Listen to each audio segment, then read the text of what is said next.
everybody, to the FRAGTALKS podcast. Today I am here with SIlly from Minnesota ROKKR. He is one of the pro players for the new franchise Call of Duty League. If you are not aware, it is this year's the first year of the CDL being enfranchised. And we are here trying to talk with SIlly, or aka Justin Fargo, to see his opinions on his team and Call of Duty going forward. And welcome for being here. I appreciate you coming on to the podcast. Hey, happy to be here, bright and early. Yeah, I made it. Yeah. So why don't you tell everybody a little bit about yourself? I know you're from Vegas. From the information I know about you and everything, you really started building up in Advanced Warfare. But where did you really start playing Call of Duty? I originally started playing Call of Duty when I was 12. I was actually either the youngest or the second youngest pro in Call of Duty 4. I went to COD 4 Nationals in 2009. I've pretty much played on and off through every single Call of Duty title throughout the years. And as soon as it started getting big, I started putting some more effort into it, and it paid off. Yeah, I saw a couple things in Ghosts and stuff, but AW is really where you your name started coming up a lot in that 5th, 6th, and above placings at tournaments. So, what was that Advanced Warfare season like for you? What was the game changer there? Just the more time put in? Yeah, in Advanced Warfare, I worked a normal job pretty much full time too. So I'd work all day and then I'd come back and play all night. My good friend Dito actually gave me a chance on his team of 3 with really good players because I teamed with him in the past. Yeah. And it was all pretty much better from there. Yeah, it was you, Dito, Havoc, and Lamagod, right? And yes, sir. From there, you went to later on. From there, you moved to got on Cloud9 for Black Ops 3 season. And then finally in IW, or Infinite Warfare, you were on that United roster, which started really making noise, and where I believe your name kind of took that next step to where people were like, he's a top pro, he's putting up numbers. That team really, I think, solidified a lot of the names on that roster to go on to bigger things, especially with after that you going to World War II, going to EG and winning the COD championships that year. Yeah, that United team, we ended up all doing super well even without each other. 3 of us are world champs in the last 2 years, and the one of us that isn't a world champ is won MVP 4 separate times. So yeah, we definitely had a really good roster. Yeah. Are you guys still all friends off that United roster, or? Yeah, we're all still friends. I still talk to them. Right before champs this year, I was staying over at Gunless in our city's apartment for a while. So. Oh, nice. Yeah. So from that EG World War II, then there was Black Ops 4, obviously, and Black Ops 4 was kind of a weird year for, I think, a lot of people. The game was a bit different, a lot longer kill times. What was that Black Ops 4 year like for you? My Black Ops 4 year is pretty bad. Our crowning accomplishment that year was pretty much placing T4. Everybody kind of struggled at the beginning, and it hurt our team.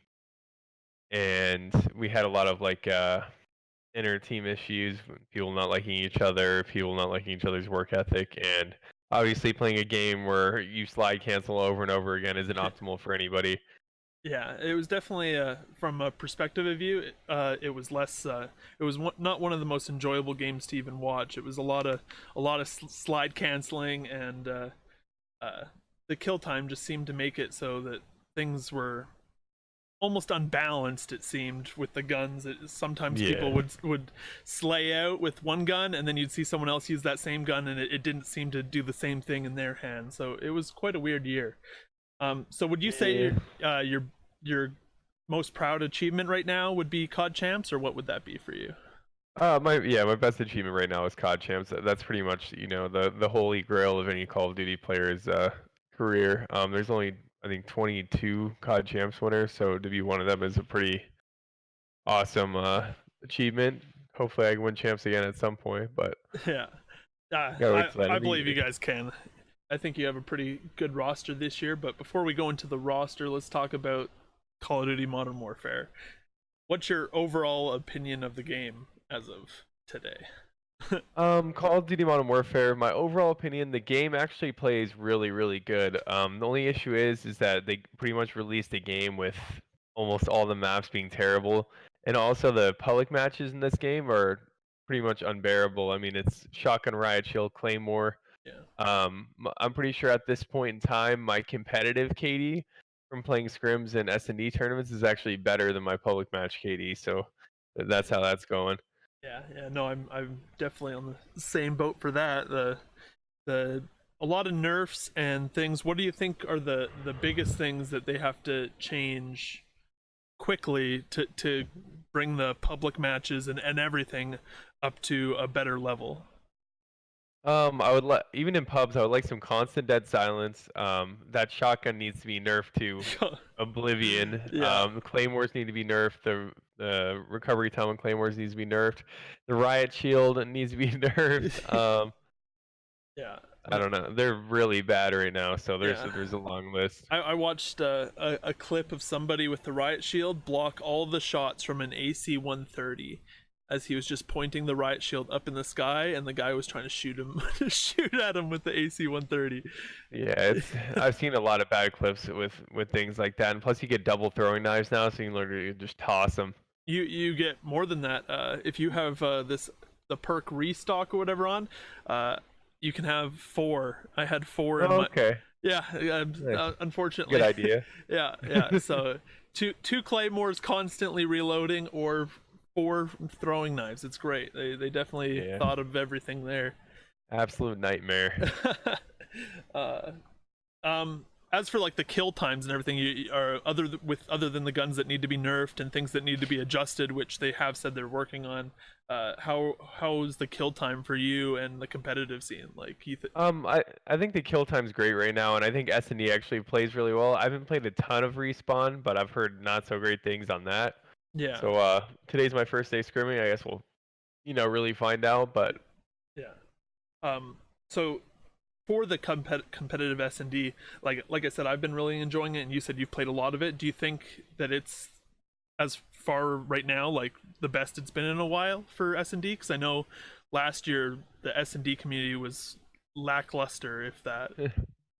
Yeah, I definitely think this is a really good S&D game. I think any of the slow CODs, like Ghost has really good S&D, World War II has really good S&D. This game has really good S&D. I think it's kind of just routine for any of these like slower paced games, because it actually makes people think instead of just running at bomb sites. Yeah, no, for sure. A lot more smoking of things, which you didn't see as much in past Call of Duties, especially when you can run 4 smokes on a team and they're constantly smoking stuff. Yeah. What do you think about? I know that you haven't played it, but just your opinion before even playing it. I guess you'll have a different opinion maybe after playing it today. But domination in Respawn. What's your kind of opinion on that? Did you think it was the right move, or? I actually I love the slower paced game modes, especially like domination. From my experience so far, and just playing in the 10K and playing a little bit of 10s, I actually think right now that Dom seems better to play than Hardpoint in this game. Okay. But that might be an unpopular opinion, but I'm a big Dom fan. Oh, okay. That's actually surprising to hear. I haven't played Hardpoint in this, and it actually surprises me that Hardpoint's in it at all, since it's not even in public matches. Do you think maybe Hardpoint or one of the Respawn game modes should be switched out for maybe CTF, or even bring Ghost Blitz back instead of it? Oh god. I think our 3 game modes we currently have right now are probably the best we're gonna get. I heard when they're testing out Capture the Flag that it didn't play really well at all in this game. That was really, really bad. Oh. So I think we're very limited on what we can play, unless they actually decided their headquarters in there or something. Yeah, which I originally thought when we started playing the beta and stuff, that headquarters was going to be the one thing replacing Hardpoint, just because it could be a slower pace game mode when you're trying to break those hills. But I was very surprised to see Hardpoint in there. How are you liking the crossplay in Call of Duty? I think crossplay is awesome. me and my fiance, we have a lot of friends that are on Xbox especially, so we can kind of like the fact that we can play with them now makes it easier for everybody, so everybody's not out buying new consoles. I'm a Yeah. big fan of it so far. Yeah, yeah. Do you think future CDL seasons will be played on PC possibly? I could totally see future CDL seasons being played on PC with controller. I think that's something that needs to come soon because we still have our server issues and our tick issues, everything else. Yeah, I definitely think PC is the way to go. What do you think he'll still be played on controller though, or is that what you'd prefer? I guess. Yeah, I think pretty much with like all the pros they have right now, they pretty much have to make it PC with controller because obviously, like, none of us are ever going to be good enough to, let's say Shroud tries to be a pro COD player or something. Yeah. It's not like any of us are going to be able to catch up with that. Do you think if continued support of like the crossplay, they'll allow multiple different controls schemes for the CDL? Like some guy will be on a keyboard and mouse, and another guy will be on a controller. Um, I th- I think having people on like different equipment like that, like one person on keyboard and mouse and one person on controller is too difficult to actually pull off because I definitely feel like you have a clear advantage playing on a mouse because like when I played CS for a while I definitely think I was shooting better with a mouse than I was with a controller. Yeah, Like it's a little easier once your you get used to it. your flick shots with snipers and stuff like that definitely have a feel a little bit more accurate than possibly with a controller. Yeah, and just the overall sensitivity difference too. Like I can play on 800 DPI on 2.0 on my mouse and spin around in circles and Yeah, yeah, makes things a little easier. yeah. So for the guns, what would you like to see any guns come to the competitive scene that aren't maybe quite viable right now due to like the current meta? Um, I actually like our guns right now. The fact that MP5 and MP7 are kind of like old school submachine guns that we've always used, Yeah, and those are pretty much the two subs right now. And then you obviously have the M4 as the main AR. I actually like our current weapon set that we're using. yeah, I agree. I'm worried that with everybody saying how overpowered the M4 is, I'm worried that they'll nerf it a little bit too much, and then everybody's gonna be pulling out the one burst FAMAS, because Yeah. it'll be Black Ops 3 all over again with the some people getting the one burst, other people getting 2 to 3 bursts. That's how it is with that FAMAS too. If you hit someone in the head, it's a one burst, or if you even tag Yeah, them with a headshot, it's one burst. Sometimes it takes three if they're running away. yeah, yeah. It's definitely burst guns. I've never been too keen on Call of Duty games. They're too connection oriented online, and the shots on it just seem to be a little bit weird. So let's go to your team, Minnesota ROKKR. I keep wanting to call it ROKKR. I don't know why. It like every time I like Googled it when it first got leaked, I was like, how do you say that? And I like the Dutch saying to it is ROKKR, but then if the English version is ROKKR, and I was like, oh, interesting. Oh yeah, we're definitely going with the English pronunciation, so it makes it a little easier for everybody. Yeah, Don't worry, there's a lot of people asking pretty much every day how you actually pronounce it. yeah. So how's the Minnesota vibes going so far for you? I'm one of the ones that are still in Vegas right now. I went to Minnesota for a little bit. It's really nice up there. I haven't been there when it's cold yet, Yeah. but I'm sure it'll be fine. I just traded in my car for a Jeep. I'm ready for the snow. Oh yeah, you got to be ready for that snow. Jeez. Yeah. As somebody from Canada, and it's I've heard it's quite similar weather to what we get. So no. So what about the team? What about like you have Ashley, Annie, Brett as like the core group that at least have been the forward facing people of the organization other than players. How's it been dealing with them from the beginning? Dealing with Ashley, Brett, and Annie has been awesome. Talking to the few teams that I did in the first place, me and Sol were pretty much inclined to go with Minnesota. They were the ones doing everything right on Twitter in the first place. They're like an open book. They pretty much told everyone what they wanted from the jump. Yeah. They were showing their facility. They have sports team owners. It was just pretty much a safe bet all around. Really happy to be here and really happy to be working with them. Yeah. Are you excited for like the content path? Because they've been really pushing that they're wanting to put out a lot of content. Is that something that the team is really excited to be a part of and to grow the brand with all the content they're planning on doing? Yeah, I'm always excited to do content. I feel like I'm one of those players on my teams usually that does the majority of the content anyway, so I'm definitely excited to do it for them. Will we be seeing more content from you personally, on possibly more on YouTube or anything like that? I'm pretty much content wise, I'm on a big just stream thing. I don't know about YouTube. I pretty much just stream as much as possible, and then any other content would probably be directed through my organization. Yeah, no, makes sense. So as for your coaching staff, you have Bryant Saint and then Jake. I'm not sure his last name, but as your assistant coach, what was it like for building the team with them? Was it very much so? They came on after you, or Brian came on after you guys, and then you guys helped kind of grab those last couple of players for your team, or how did building the roster kind of shape up for you guys?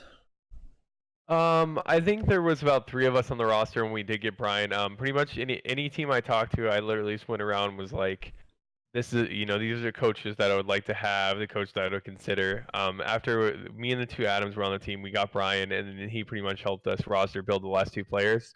Yeah. And Jake's he's a really big numbers guy, and he's also he used to be a pro COD player as well. So Yeah. I think we've got a good staff going all around. For picking up what was your guys' kind of like mentality picking up your Tiny and Exceed with the roster? What was your Having them in our on our sub roster, they you know, Tiny's a really good S&D player. I feel like the weak points for like most pro teams usually that they're pretty bad at S&D. Yeah.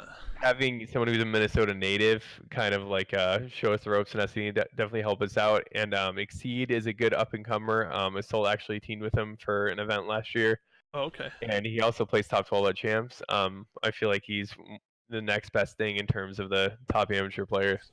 So it was you, Assault, and GodRx were the first three that were really brought to the team. What made you guys like kind of stick together after all the rosters broke up, and you were like, hey, this is kind of like the core three we want?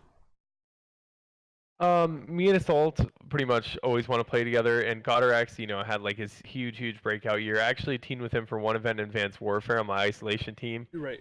so I like him. I think he's a great player, so I feel like he was a for sure pickup to get right off the rip, especially since he was kind of like under the radar. Yeah, I agree. I think with that and Alex as another one, I think they were two under the radar players last year that I thought were really good pickups for you. As with the Sim as well, as even though I think a Sim didn't get to show his full potential with that phase roster, I think he was a great up and comer. And what was your?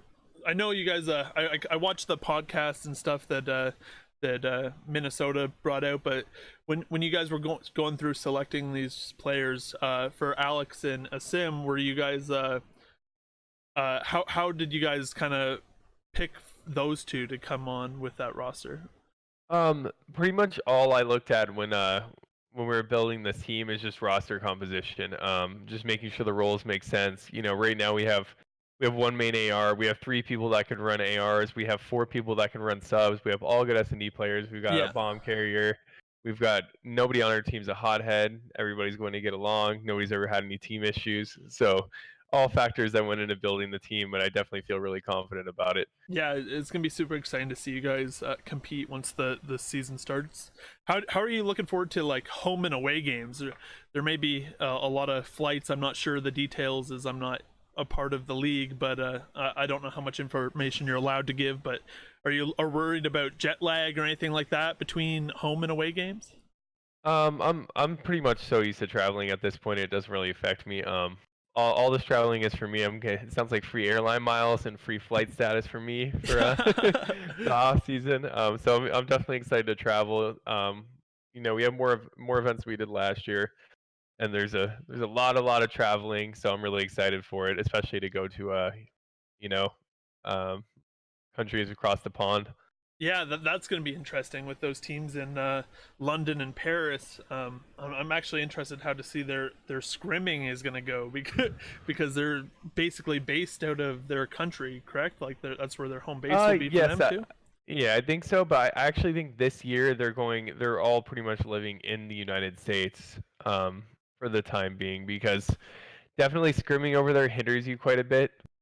Because there's not a ton of like good European teams at this point, because all the top Yeah, European talent is over here. So like, unless you're scrimming heretics every day, you're pretty much out of luck for scrims. yeah, exactly. So, alrighty. Well, what about what do you see this roster really? What's your guys' goal for this roster? Like, I know everybody wants to win, but is there a very long-term goal with this roster to come over numerous games to kind of to fight through like adversity and stuff like that? That's pretty much how it is for every team. Everybody just wants to win, and everybody just wants to like prove they're a good team. Obviously with all these juggernaut rosters that were formed, considering there's like 12 teams now instead of 16, so Yeah. we want to see that pretty much teamwork can overpower like all this talent that's on these rosters. We want to do really well, and we obviously want to represent our our city well. So that's the goal. Righty. Well, that's honestly all the questions I have for you. I'm excited to see this roster play. I think that you guys are very underrated, and as much as I am Canadian, I can't wait to see you guys destroy Toronto. Yeah, we're almost Canadian. Don't worry. Yeah, yeah. What kind of really started that the feud between Toronto and Minnesota? Do you know? Look, everyone needs a rival, and as much as they want to use their North slogan, we're more North. There's nothing else to it. You can't beat facts, Yeah. The slogan, you cannot beat the facts. Yeah. No, that's true. That's true. Is there any players on that roster that like you other than I've seen Methods tweeting out some funny things? Any other people you have some kind of rivalries with on that roster? I would say Method's definitely the biggest one. He's a friend of mine, and he's a really funny guy. I mean, he knows he's not going to beat me regardless, so he's got to make some banter on Twitter. It's kind of how it goes. Gotta get some interactions on his Twitter feed. Yes, exactly. All right. Well, other than that, yeah, thanks for being on the podcast. I really appreciate you being here. It was a little bit shorter episode, but I think we covered everything, and I know you have to scrim pretty soon, so I don't want to keep you too long. So, yeah, thanks for having me. Thanks. Glad to be here. Guys, comment down below what you guys want to see. What are you excited about the CDL League starting in January? Actually, the first games are in Minnesota, right? That's where it all pops off. Yes, so the first games do start in Minnesota, then in January. So make sure to get your tickets whenever they're released. Man, I actually really like your guys' merch or apparel too. I thought that yeah. What was it, the rival sweater or whatever? I thought it was. Oh sick. Yeah, it's sweet. I actually just ordered another batch of stuff from me. Oh yeah. Yeah, I've got a few things right now like this. I got this gray hoodie on, but I ordered all the coolest stuff as well. Yeah, nice. Well, again, thanks for being on. Really appreciate it, guys. Thank you so much, and we'll see you next time. Yeah, thank you. Later.